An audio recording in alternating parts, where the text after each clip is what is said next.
What was the conjunction of the spheres in the Witcher books as well as on the TV shows? What actually happened and why? Hi everyone, this is Robert. Welcome to Deep Geek for the best in fantasy books and TV shows like The Witcher, Lord of the Rings and A Song of Ice and Fire. This video was co-produced with the excellent Podcast of Surprise, a podcast devoted to Andrzej Sapkowski's world of The Witcher and available for free on Spotify. The conjunction of the spheres has come up many times in the Witcher books, games and TV shows. It's a mysterious, formative event that made the continent into the familiar world we know now, filled with a variety of species, natural, unnatural and supernatural. But what was it? How did it work and why did it happen? Various clues and details are scattered throughout the series, and while we still don't have all the answers, we do have quite a few. The Witcherverse is always a bit tricky given there are so many canons, books, comics, shows, computer games and RPG games, but let's take a look at what we know and see how all the nerdy details look when laid out side by side. Before the conjunction of the spheres, the realm was populated by dwarves, elves, gnomes and other elder races, but not humans. That alone is a huge difference since the timeline we're most familiar with features humans as the dominant race. Most of the characters we know in The Witcher are humans. Other than the one elvish proto-Witcher in the prequel show Blood Origin, all the Witchers have been humans. Witchers were, of course, created to fight monsters in the first place, but there were also no monsters on the continent prior to the conjunction, or at least just those indigenous to the continent. Magic use was also seemingly different. We'll come back to that in a bit. The point is that the world of the continent was vastly different before the conjunction to how it is now. Everything changed then. So, what time are we speaking of? In the books, it's clear that the conjunction happened roughly 1500 years in the past. Though it's hardly ever mentioned, year 1 of the in-world calendar is a mysterious event known as the Resurrection, which happened about a quarter of a millennium later. The show seemed to have conflated these two events though, so the conjunction there took place around 1200 years ago. In fact, in the books, Nordlings, the humans we know, only really start appearing on the continent hundreds of years after the conjunction, arriving in ships from, well, we don't know where exactly, from the west. So again, we can use those missing centuries to roughly align books and show around that 1200 years ago figure, if we so wish. So, timeline sorted-ish, it's clear that in all versions of the Witcherverse, the conjunction brought humans and monsters to the continent, and also magic. Magic did exist before the conjunction. Elves knew magic and even taught it to some humans with the gift when they arrived. But Yennefer tells Ciri it wasn't elves who enabled the gift within humans. It was the conjunction that caused humans to be born with the gift of magic in the first place. It saw the occasional human born with magical ability, so the conjunction brought magic as well. There is a similarity between the books and the show with the concept of chaos as an aspect or enabler of magic from the conjunction. Yennefer says magic is art and science, but also those who believe magic is chaos are not mistaken, and magic is therefore the revenge and the weapon of chaos.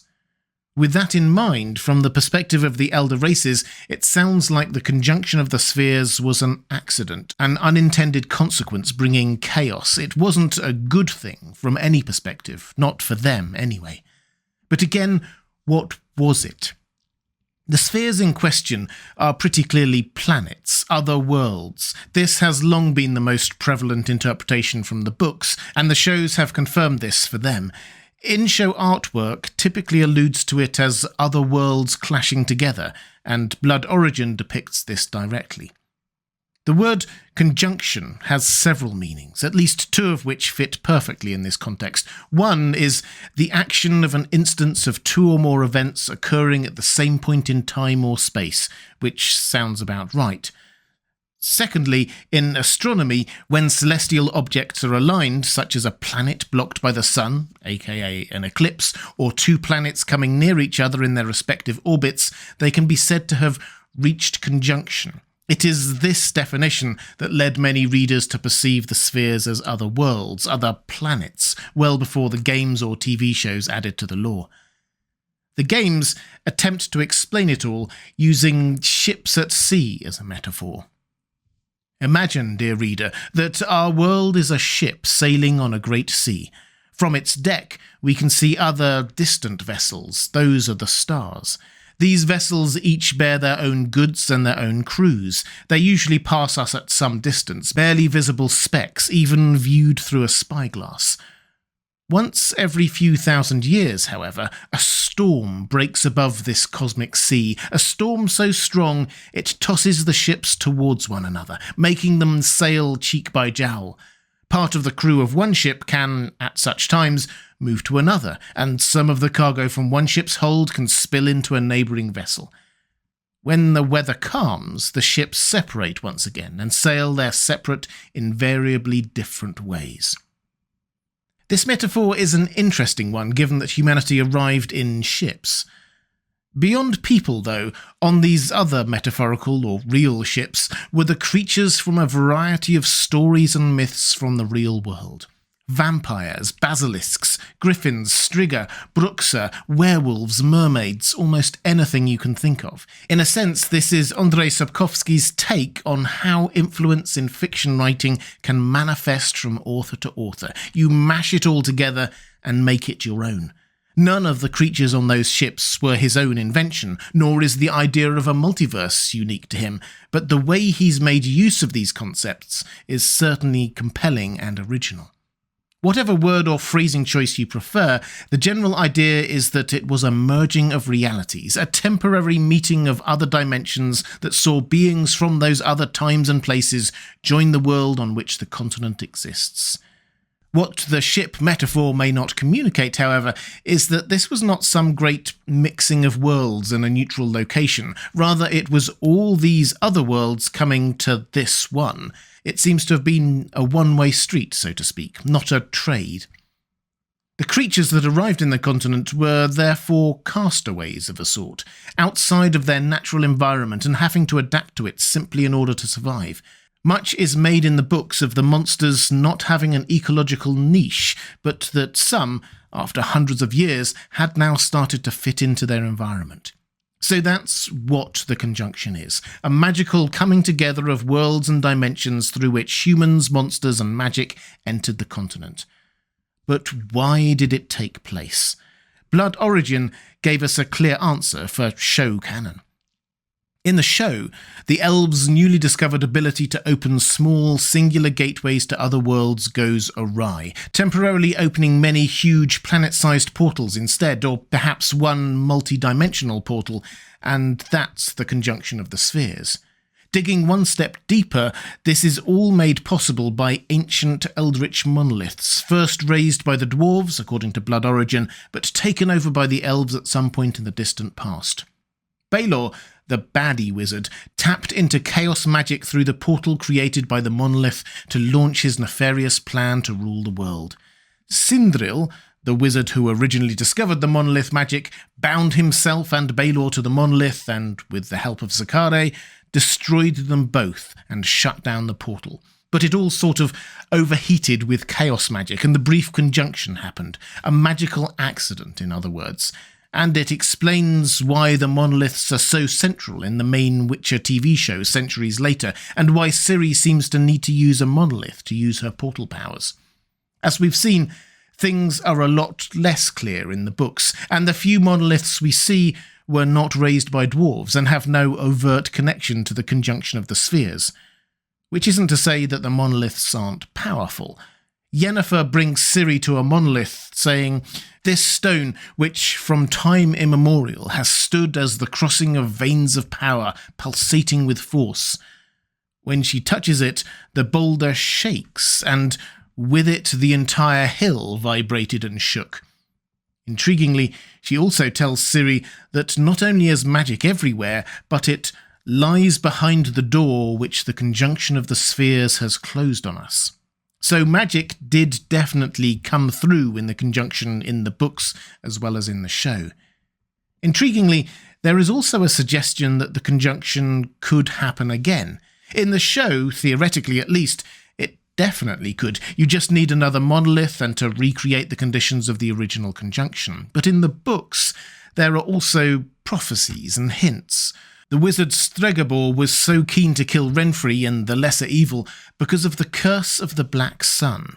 Inscriptions on stone structures built by early human civilizations such as the Wosgor and the Dork.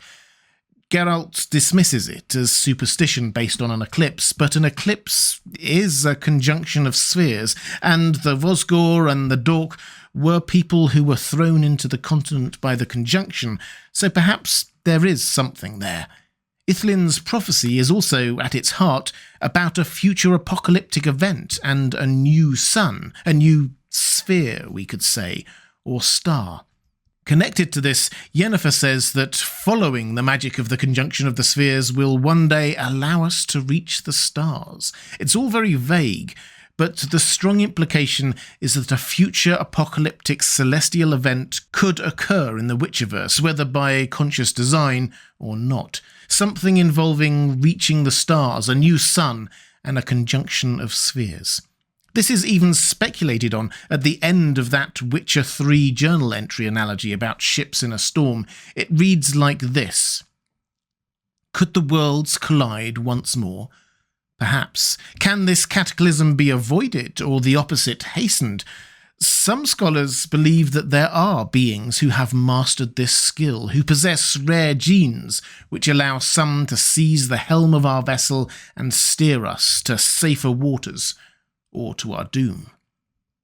The groundwork for this is in place already. Ciri herself has the power, apparently through the Monoliths in the show, and without them in the books, to unlock gateways between worlds. Might this be what all these prophecies and mystical mutterings are leading to? Andrzej Sapkowski frustratingly left that unclear in the book series. He was more focused on the role of story and fairy tale in literature than fulfillment of in-world prophecy. But some of the old wise characters Geralt encounters imply that the white frost, which destroys worlds, can be avoided by one of the Elder Blood effectively making another conjunction and leading the people, well, the elves, to a new world and a new sun. So that's what Ciri, or Ciri's descendant, is about. And the Witcher 3 game, which is set after the book series, is also quite open-ended. Spoilers here for the end of that video game, and the details obviously vary depending on the choices you make in the game, but Ciri definitely seems to use her powers off-screen at the end to move between worlds and shut off the source of the White Frost, saving the planet that way, rather than by leading a mass evacuation. Whatever the exact mechanism, the link here is clear between magic, the Elder Blood, prophecy, and the conjunction. Andrzej Sapkowski clearly prefers to leave the details vague. What mattered to him were the results of the conjunction and the world created by the prophecies for the future. The video games gave us some more, showing what Ciri could do with her powers. The TV shows have gone even further, making it all very explicable, showing us how the conjunction happened, who caused it and why, and by implication, how something similar could happen in the future through Ciri.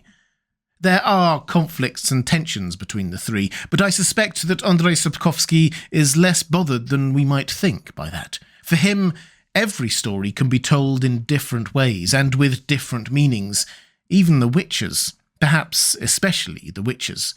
It's the story itself that matters. If you'd like more videos on the world of The Witcher, please click on the link on the left of your screen. Or if you'd like to support this channel, there's a link now on the right of your screen. That's all for this time. Thanks for watching. I'll see you again soon.